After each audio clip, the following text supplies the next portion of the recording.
Salut les fanatiques, on est de retour dans un 14e épisode de Tu m'as de quoi ce soir. Mercredi prochain sort Kingsman, le cercle d'or. Enfile ton plus beau costume 3 pièces et t'époussière à ton Aston Martin car cette semaine on te parle des films d'espionnage. On vous épargne les James Bond et autres missions impossibles bien trop connues et on démarre avec un film pour le moins original. Une comédie d'espionnage, petit chef-d'œuvre des frères Cohen, Burn After Reading. Le film nous raconte l'histoire d'Osborne Cox, ex-analyste de la CIA qui vient de perdre son job. Blessé par cette nouvelle, il rentre chez lui à Georgetown pour écrire ses mémoires et noyer son chagrin dans l'alcool. Pour le moment tu vas me dire, c'est pas franchement de la comédie. La femme d'Osborne, Cathy, s'éprend de compassion pour son mari, mais cache un terrible secret. Elle a une liaison avec un autre homme, Harry, un marshal fédéral, marié lui aussi d'ailleurs. Pendant ce temps-là, dans une banlieue de Washington, Linda et Chad, employés dans un club de remise en forme, ont du mal à se concentrer sur leur travail. Ils sont obsédés par l'opération de chirurgie esthétique que veut subir Linda. Et là tu dis, mais quel rapport avec la choucroute, la CIA et la Aston Martin? Reste tranquille, on va t'expliquer. Toutes ces histoires parallèles prennent sens lorsqu'un CD contenant des informations confidentielles destinées aux mémoires d'Osborne tombe entre les mains de Linda et Chad. Ces derniers décident de tirer parti de cette aubaine pour le faire chanter. Cela va sans dire, ce n'était pas l'idée du siècle. Les événements échappent maintenant à tout contrôle, occasionnant une série de rencontres aussi dangereuses qu'hilarantes. Bref, une suite de quiproquos typique des frères Cohen. John Malkovich, Brad Pitt, George Clooney, Tilda Swinton. On dirait le début d'une blague dans un avion, mais c'est bel et bien le casting XXL qu'ont réuni les frères Cohen pour ce film. Comédie délirante au scénario que certains trouveront peut-être décousu, Burn After Reading est un film libéré des standards de la comédie. On nous offre ici un film audacieux à découvrir au plus vite. On enchaîne et on continue avec Jason Bourne. On n'allait quand même pas l'oublier. Jason Bourne, oublié, vous l'avez? L'histoire de cette trilogie de films sortie entre 2002 et 2007 démarre lorsqu'un petit bateau de pêche repère le corps inanimé d'un homme. Il s'empresse de le repêcher et découvre que celui-ci porte des traces de balles dans le dos. Cet homme, à l'identité inconnue, a miraculeusement survécu. Oui, je sais, c'est bizarre, mais tu n'es pas encore au bout de tes surprises, mon coco. Un indice subsiste. On découvre dans sa hanche une petite capsule holographique indiquant un numéro de compte d'une banque à Zurich. Je sens déjà ton âme d'espion briller de mille feux. Boum, en plein dans le mille. L'inconnu se rend sur place et découvre un coffre-fort dans lequel se trouve une mallette contenant plusieurs milliers de dollars, un pistolet, un passeport au nom de Jason Bourne et 6 autres documents d'identité de diverses nationalités. Une sorte de pochette surprise de super espion finalement. Notre beau Jason, incarné par Matt Damon, aurait pu profiter de ce pactole pour privatiser Aqua Boulevard et s'éclater avec ses potes. Mais que nenni! Voilà que maintenant une mystérieuse organisation le suit à la trace. Démarre alors de nombreuses péripéties. Mais on va rien vous dire de plus. Ça dure quand même 3 films, soit 5h48 de pure action et de mystère à la James Bond. Sauf que là, c'est pas James Bond. Notre Matt Damon, gonflé à bloc, a dû se former pour le film aux arts martiaux, à la boxe et au maniement des armes afin de devenir un véritable assassin. La trilogie est d'une grande intensité, annoncée lors de sa sortie comme l'héritière des thrillers Hitchcockiens, on t'invite à découvrir ce concentré d'action virevoltante. On poursuit notre tour d'horizon avec une petite nouvelle, Atomic Blonde de David Leitch. Mets à jour ton passeport, on décolle pour Berlin sous fond de guerre froide. L'agent Lauren Brookton est une des meilleures espionnes du service de renseignement britannique. À la veille de la chute du mur de Berlin, en 1989, petit rappel historique, l'agent secret du MI6, James Gascoigne, est tué par l'agent du KGB, Yuri Bakhtin. Ça fait beaucoup de noms chelous tout ça. Dans le but de voler une montre qui comprend une liste d'agents secrets œuvrant en Union soviétique, Lauren décolle quelques jours plus tard pour Berlin dans le but de récupérer la liste et de tuer l'agent double surnommé Satchel, qui livre des informations aux soviétiques.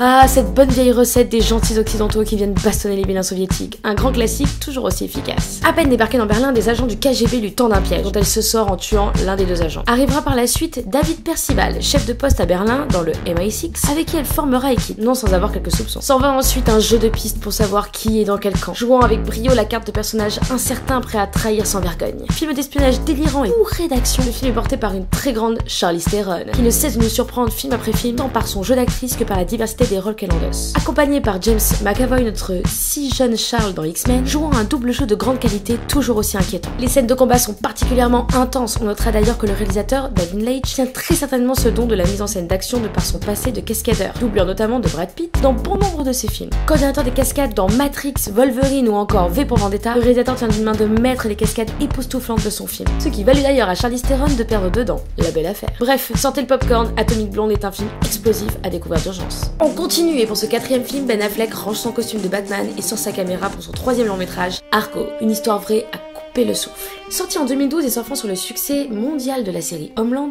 Argo nous raconte un fait réel datant du 4 novembre 1979. Lors de la révolution iranienne, des militants envahissent l'ambassade américaine à Téhéran et prennent 52 Américains en otage. 6 d'entre eux arrivent miraculeusement à s'extirper de ce bourbier et à se réfugier dans l'ambassade canadienne. Ils redoutent d'être inévitablement découverts et probablement tués. C'est alors que Tony Mendes, un chanteur de R&B latino, un spécialiste de l'exfiltration de la CIA, non mais vraiment, Tony Mendes, bref, il monte un plan risqué visant à les faire sortir du pays en toute discrétion. Ce plan consiste à mettre mettre en place un faux tournage de film dans le pays. Mélangé à de fausses images d'archives, Argo est d'une tension rare, sublimée par une photographie et des décors qui nous plongent dans les moindres détails des 70s. Avec un casting décisif où l'on compte évidemment Ben Affleck en protagoniste principal, mais aussi Bryan Cranston ou encore John Goodman, le film trouve sa substance dans ses dialogues fins et son ambiance unique. Remportant 3 Oscars dans les catégories meilleur film, meilleur scénario et meilleur montage, ce film vous fera oublier l'échec de Ben Affleck dans Daredevil et vous fera découvrir ici un acteur fin et sensible dans un rôle splendide. A noter que la réalité dépassera la fiction, puisque le film a été contraint d'être tourné en Turquie et non en Iran, troquant Téhéran pour Istanbul à cause de l'insécurité de la capitale iranienne. Dernière petite anecdote croustillante, la société de production fictive montée par Tony Mendes dans Argo se nomme Studio Six, Six comme le nombre d'otages à exfiltrer. Ah là là, ils ont vraiment pensé à tout.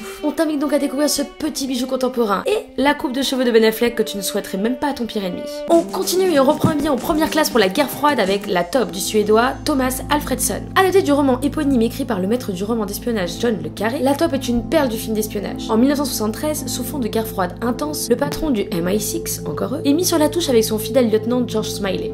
Ce dernier est secrètement réengagé par le gouvernement qui craint que le MI6 n'ait été infiltré par un agent double soviétique. C'est l'air heureux, c'est la C7, c'est la recette qui marche. Épaulé par l'agent Peter Guillaume, George Smiley tente de débusquer La Top. Parallèlement, Smiley, vous allez jamais me prendre au sérieux là, apprend que son ancien chef a réduit la liste des suspects à 5 noms. L'ambitieux Percy Halloween, Bill Hayden le charmeur, Roy Blanc, Tommy Esteras et Smiley lui-même. Bon, à ce niveau-là, nous on mis sur le colonel Moutard dans la cuisine avec un pied de biche. Dans un climat de suspicion, de manipulation et de chasse à l'homme, tous se retrouvent à jouer un jeu dangereux qui peut leur coûter la vie et précipiter le monde dans le chaos. Ambiance. Gary Oldman, Tom Hardy, Colin Firth, Mark Strong, Benedict Cumberbatch, John Hurt, Toby Jones, un casting british rarement aussi bien fourni. Il y a presque de quoi refaire l'équipe d'Angleterre de rugby. L'intrigue est terriblement bien ficelée, la galerie de personnages aussi, chacun ayant sa part d'ombre. Un film d'espionnage tout en maîtrise, sublimé par la réalisation si singulière de Thomas Alfredson. Honoré d'une myriade de prix à travers le globe, le film fut l'un des films les plus marquants de 2012. On t'invite à découvrir cette petite pépite d'écriture et de mise en scène. Allez, on reste dans l'époque guerre froide et le film british et on termine avec Agents très spéciaux code Uncle du grand Guy Ritchie. Le film retrace l'histoire de l'agent de la CIA Solo et de l'agent du KGB Kuryakin qui s'engagent dans une mission conjointe. Oui, tu as bien entendu. Cette fois-ci, pas de guerre soviéto-américaine. Ils vont devoir laisser de côté leur antagonisme ancestral pour mettre hors d'état de nuire une organisation criminelle internationale qui menace le fragile équilibre mondial. Les deux agents n'ont qu'une piste, le contact de la fille d'un scientifique allemand porté disparu, la seule à même d'infiltrer l'organisation criminelle. Ils se lancent alors dans une course contre la montre pour éviter un cataclysme nucléaire. Ça, c'est de la mise en situation, mon coco. Effet clipesque, musique virevoltante, split screen en pagaille, le film joue la carte du fun à fond et nous propose un grand divertissement se situant en mi-chemin entre James Bond et OSS 117.